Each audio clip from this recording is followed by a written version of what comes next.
Selamat pagi teman-teman. Saya Dono Sunardi, pengampu kelas bahasa Indonesia teman-teman. Pada pertemuan minggu keempat ini kita tidak bisa bertemu secara live streaming di Teams karena kebetulan saya sedang mengikuti sebuah simposium yang diadakan oleh UNESA dari pagi sampai sore hari ini.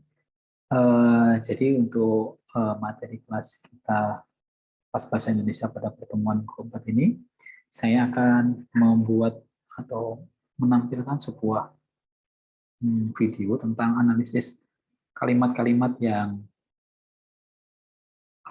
saya siapkan untuk kita analisis SPO-nya. Nanti teman-teman silahkan perhatikan dan teman-teman catat bagian-bagian mana yang menurut teman-teman sudah cukup jelas, bagian mana yang belum jelas, ada pertanyaan di bagian mana juga nanti silahkan ditulis dulu.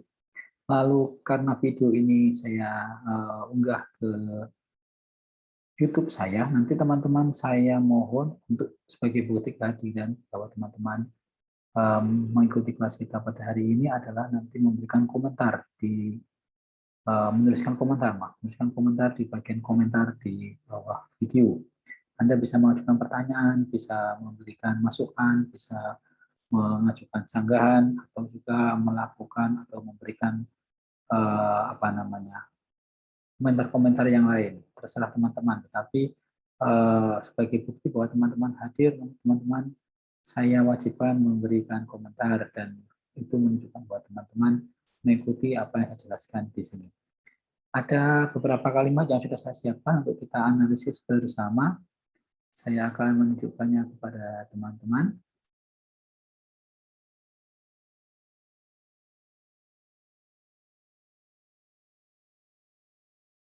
Baik, ini yang akan saya tunjukkan jadi kelas bahasa Indonesia pada tanggal 14 September 2021.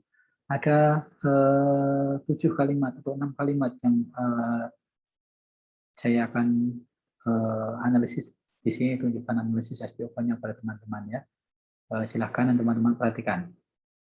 Kalimat pertama berbunyi Baitusen dan Mailamah adalah sepasang suami istri yang amat miskin. Kalimat ini akan saya analisis SPOK-nya. Seperti biasa, untuk bisa menganalisis SPOK, kita perlu membreakdown, membilah-bilah kalimat berdasarkan frase biasanya seperti itu ya. Kita akan melihat bahwa kalimat ini terdiri dari SP saja sebenarnya. Jadi Baitusen dan Mailamah ini satu satu kesatuan. Ini akan menjadi subjek dari kalimat ini. Dan nanti yang bagian berikutnya adalah kata adalah sampai titik. Bagian kalimat yang dimulai dengan adalah sampai akhir itu biasanya merupakan kata kerja atau predikat dari kalimat tersebut. Jadi kalau kita bisa tulis di sini SPOK-nya, Baitusen dan Mailamah adalah S, sedangkan adalah sepasang suami istri yang amat miskin adalah B-nya. Jadi di sini pembagiannya. Kalimat yang sederhana. Sekali lagi, kalau ada kata adalah, apa yang mengikuti adalah tersebut dianggap sebagai satu kesatuan dan memiliki satu fungsi sebagai predikat. Adalah memiliki padanan dalam bahasa Inggris auxiliary verb atau kata kerja bantu is semacam itu ya, atau are atau am tergantung subjeknya, dan di sini subjeknya adalah Baitusen dan Mailamah. Saya pikir ini cukup jelas untuk kalimat pertama, kalimat yang sederhana saja ya. Lalu kalimat kedua yang akan kita analisis bunyinya seperti ini. Karena bosan hidup miskin, mereka memutuskan untuk merantau. Kalimat kedua ini merupakan kelanjutan dari kalimat pertama, maka sebenarnya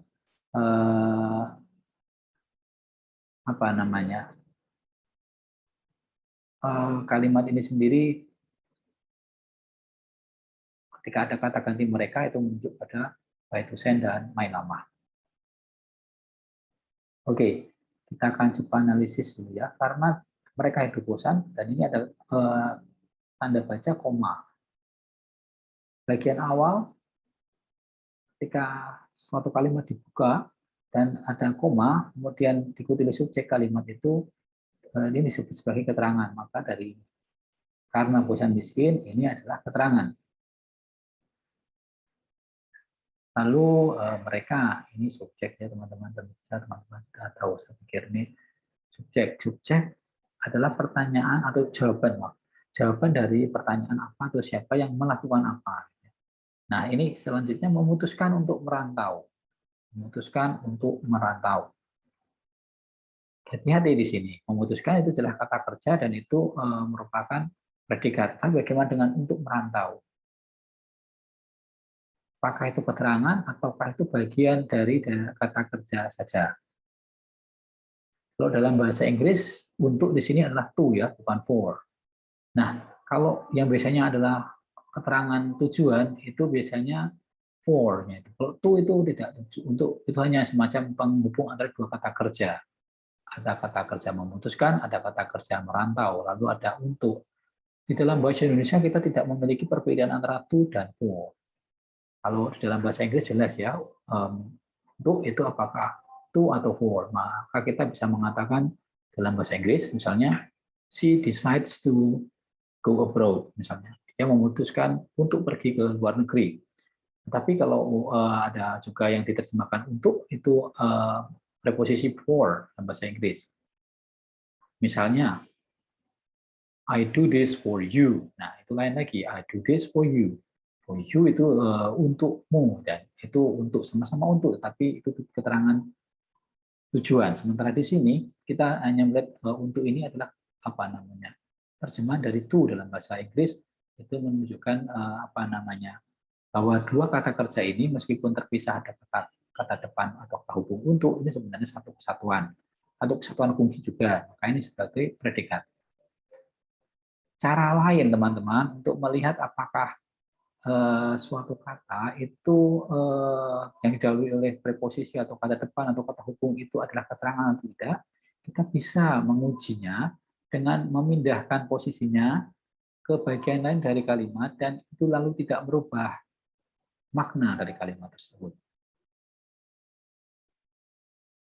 Contoh, misalnya kalau kita mengatakan saya mengemudi mobil dengan pelan-pelan. Kalau kita tahu bahwa kata kalimat saya mengemudi mobil dengan pelan-pelan, saya menjadi subjek, mengemudi menjadi predikat, mobil menjadi objek penderita dengan pelan-pelan sebagai keterangan cara. Nah, bagaimana kita bisa mengetahui bahwa dengan pelan-pelan itu adalah keterangan dan bukan sekadar tambahan atau semacam di sini untuk merantau itu. Kita bisa memindahkan kata dengan pelan-pelan itu ke bagian lain dari kalimat, misalnya ke depan, dan tidak mengubah makna. Jadi kalau misalnya saya mengubah kalimat saya mengemudi mobil dengan pelan-pelan menjadi dengan pelan-pelan saya mengubah mobil, makna dari kedua kalimat tersebut sama, tidak berubah. Kalau kalimat nomor 2 ini kita juga perlakukan sama, kita uji dengan cara yang sama. Misalnya saya akan mengubahnya menjadi untuk merantau karena bosan hidup miskin, mereka memutuskan. Tentu saja tidak akan bermakna sama dengan kalimat aslinya. Karena bosan hidup miskin, mereka memutuskan untuk merantau. Sehingga kita bisa menyimpulkan bahwa memutuskan untuk merantau itu adalah satu kesatuan. Ini menjadi predikat. Sehingga kalau kita analisis kalimat ini sendiri akan menjadi karena bosan hidup miskin itu keterangan keterangan sebab ya, karena ada kata apa namanya, kata hubung sebab, karena ini menjadi keterangan sebab. Lalu mereka tadi sudah kita ketahui sebagai subjeknya, subjek dari kalimat ini, dan memutuskan untuk merantau ini sebagai predikat. Oke, sampai di sini sudah cukup jelas. Sekarang kita lihat anak kalimat ini yang sebelum koma, sebelum kata atau yang diakhiri dengan kata miskin atau koma di sini. Maka di sebelumnya di sini bagian sebelumnya itu keterangan sebab. Kita bisa melihat bahwa ini adalah contoh dari kalimat majemuk bertingkat. Karena klausa yang di depan ini, klausa keterangan ini, kita bisa analisis sebagai anak kalimat memiliki subjek dan predikat. Dan ini induk kalimatnya adalah mereka memutuskan untuk merantau. Ini induk kalimat subjeknya mereka memutuskan untuk merantau predikat. Ternyata di sini kita bisa melihat bahwa anak kalimat karena bosan hidup miskin itu bisa juga dianalisis subjek predikatnya. Maka kita bisa analisis. Oke, sekarang karena ini klausa, pasti punya subjek, pasti punya predikat minimal. Subjeknya apa, predikatnya apa? Bosan hidup miskin. Siapa yang bosan hidup miskin? Oh, mereka. Berarti subjeknya adalah mereka. Di sini tidak terlihat, tidak tertulis. Implisit, lesap. Maka kita tulis seperti ini. Dalam tanda kurung S-nya. Itu artinya subjek itu ada, tetapi tidak ternyatakan. Tidak terekspresikan. Atau implisit saja. Atau lesap saja. Nah, sekarang predikatnya adalah merasa bosan, hidup miskin, misalnya seperti itu. Maka itu adalah predikatnya. Bosan, hidup miskin itu adalah predikat dari anak kalimat karena mereka bosan hidup miskin. Ini analisis kalimat kedua.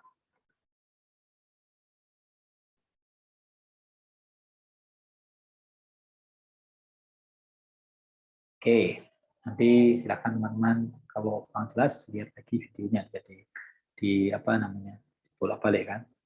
Keuntungan dari video adalah seperti ini. Baik, kita ke kalimat ketiga.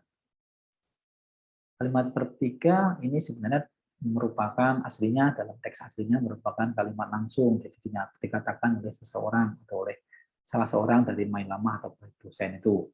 Dan kita di sini menunjuk pada entah main lama atau baik dosen. Nah, kalimatnya berbunyi, kita ke Pulau Bunguran karena ku dengar di sana hasil lautnya banyak. Hati-hati, ini sepertinya kalimat yang sangat sederhana, tetapi kalau kita analisis SPOK nanti kita akan melihat ini ternyata kalimat yang bertumpuk-tumpuk, majemuk gitu. Kita lihat di sini induk kalimat, kalau di kalimat nomor 2 tadi induk kalimat ada di setelah koma, ini induk kalimat ada di bagian depan, yaitu kita ke Pulau Bunguran. Oke, kita itu adalah kita garis bawahi dulu ya, lalu ke Pulau Bunguran.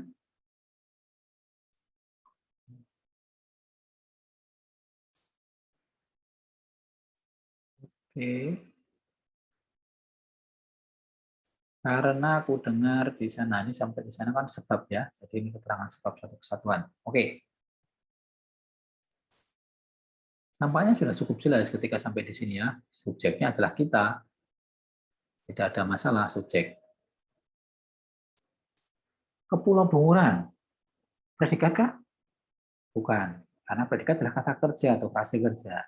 Sementara ke Pulau Bunguran itu kita tahu ada kata depan ke dan diikuti oleh kata benda dan di sini tempat. Itu berarti menunjukkan ini adalah keterangan tempat.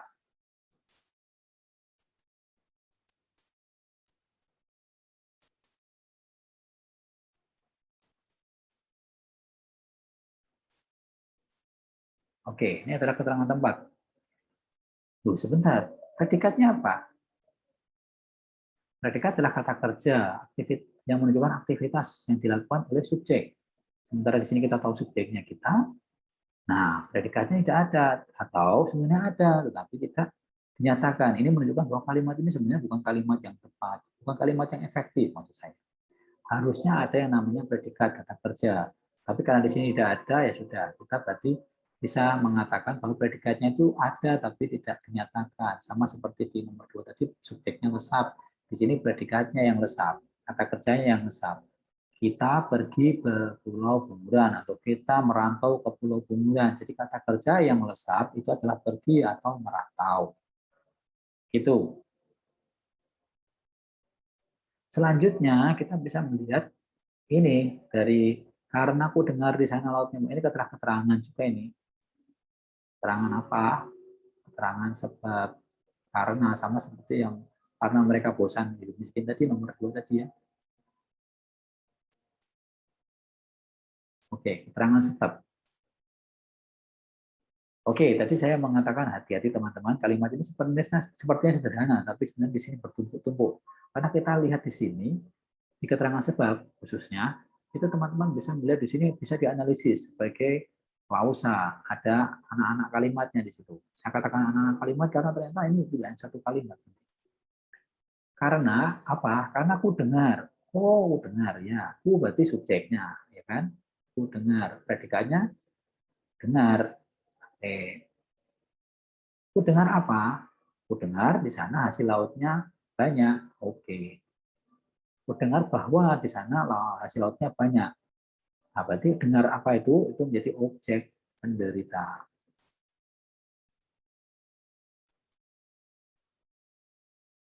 Saya tulis open begini ya. Saya singkat. Nah, sekarang ini kan sampai SP-nya ini ku dengar, ku subjek, dengar predikat, lalu di sana hasil lautnya banyak, bahwa di sana hasil lautnya banyak, itu objek penderitaan. Nah, di sini, dari sini, ini ya, saya kasih mungkin apa ya, stop dulu ya, di sini ya. Oke, ini adalah objek penderitanya, yang kuning ini. Nah, ini bagaimana? Oh, ini ternyata bisa dianalisis juga. Apa? Analisis SPOK-nya, ternyata ada namanya cucu kalimat. Kalau tadi ini induk kalimat, sampai di sini induk kalimat, di bawahnya itu ini adalah anak kalimat, ternyata objek penderita di sana hasil lautnya banyak, itu juga bisa dianalisis lagi klausanya. Ini adalah klausa. Di sana itu keterangan pasti tempat.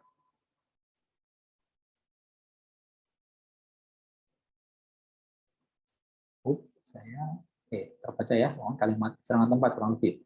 Lalu hasil lautnya apa? Hasil lautnya subjek, banyak predikat.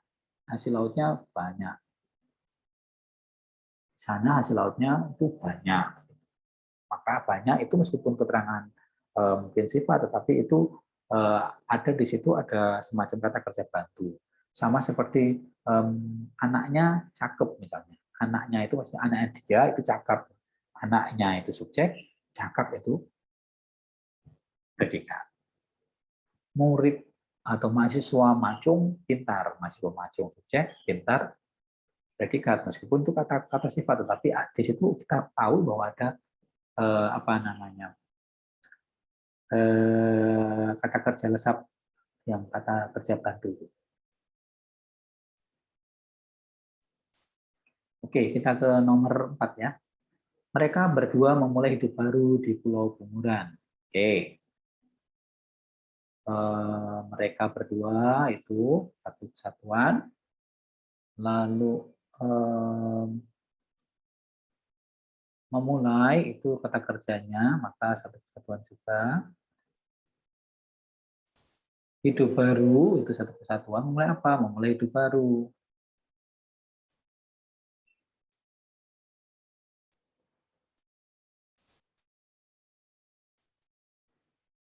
Dan di Pulau Bunguran itu juga satu kesatuan. Ini sebenarnya kalimat yang cukup sederhana saja. Mereka berdua itu subjek, memulai sebagai kata kerjanya predikat, hidup baru itu objek penderita, memulai apa? Memulai hidup baru, seperti biasa saya singkat, lalu di Pulau Bunguran itu adalah keterangan. Keterangan, saya pikir cukup jelas, keterangan tempat.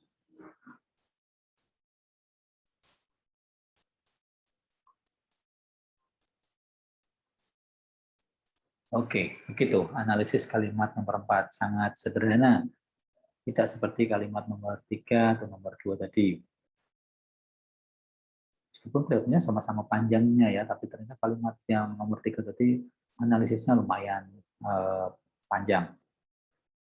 Oke, kalimat nomor 5. Baitusen menjadi nelayan dan Mailama membuat kalung dan gelang dari kulit kerang. Oke.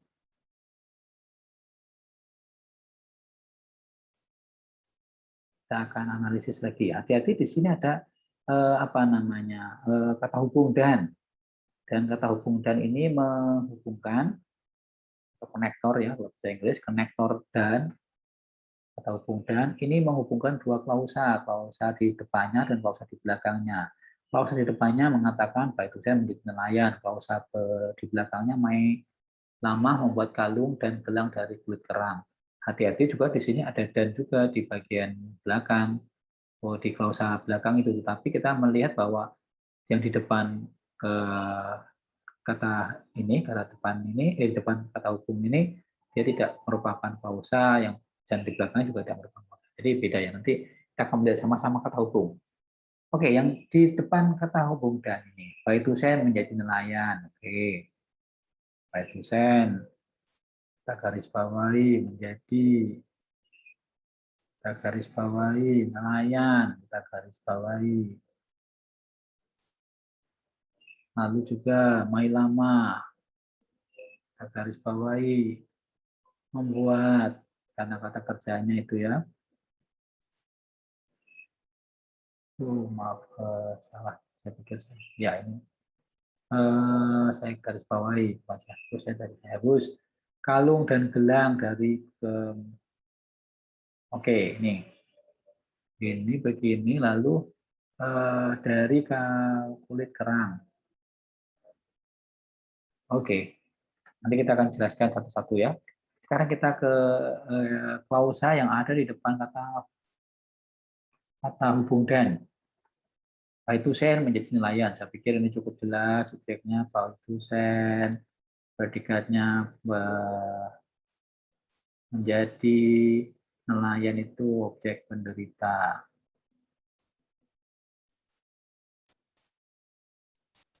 Lalu ini dan itu plus atau hubung yang untuk kalimat majemuk setara seperti saya sampaikan minggu lalu itu ditandai dengan tanda plus ya, ini tanda tambah. Lalu di sini menunjukkan ada Mailama subjeknya, subjek dari klausa kedua. Membuat itu predikatnya. Buat apa? Kalung dan gelang. Oke, buat kalung dan gelang itu objek penderita. Nah ini dari kulit kerang, ini adalah keterangan. Bagaimana kita tahu bahwa ini adalah keterangan? Tadi kita mengatakan, saya sampaikan di nomor 1 ketika menganalisis tadi ya, keterangan itu bisa kita uji dengan memindahkan bagian yang kita anggap atau kita curigai sebagai keterangan itu ke bagian lain dari kalimat dan tidak mengubah makna. Nah, kalau saya misalnya akan memindahkan dari kulit kerang itu ke depan, misalnya begini, itu saya menjadi nelayan dan dari kulit kerang Mailama membuat kalung dan gelang. Hasilnya tidak berbeda jauh secara makna dari kalimat asli yang kita tulis di sini. Maka kita bisa simpulkan bahwa dari keterangan itu adalah keterangan. Nah, keterangan apa? Kita tidak ada keterangan asal, tapi kita ada keterangan tempat. Nah, ini keterangan tempat ya.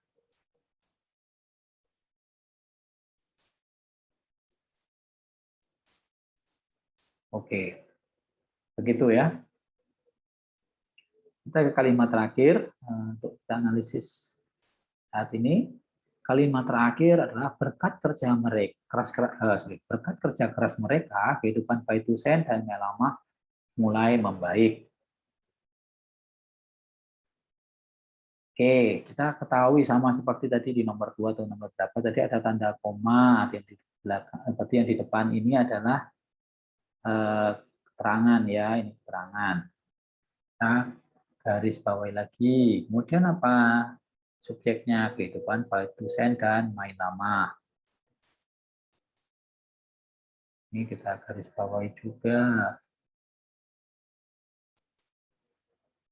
Lalu mulai membaik. Ini garis bawahi juga. Baik, di sini kita bisa melihat ya teman-teman bahwa eh, di sini adalah keterangan. Keterangan apa? Sama seperti karena kerja keras mereka, berkat kerja keras mereka sama kan maknanya, makanya adalah keterangan sebab. Keterangan sebab. Apakah ini bisa dianalisis memiliki subjek dan predikat? Dan di sini adakah klausanya? Dengan kata lain ada merupakan klausa. Klausa kan secara unit yang memiliki subjek dan predikat minimal, yang predikatif. Ternyata tidak ada subjek predikatnya di sini.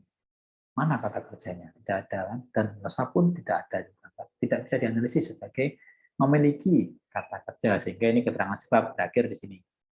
Lalu kehidupan Baitusen dan Melama ini kita garis bawahi tadi satu kesatuan, subjeknya mulai membaik, tentu saja predikatnya. Begitu.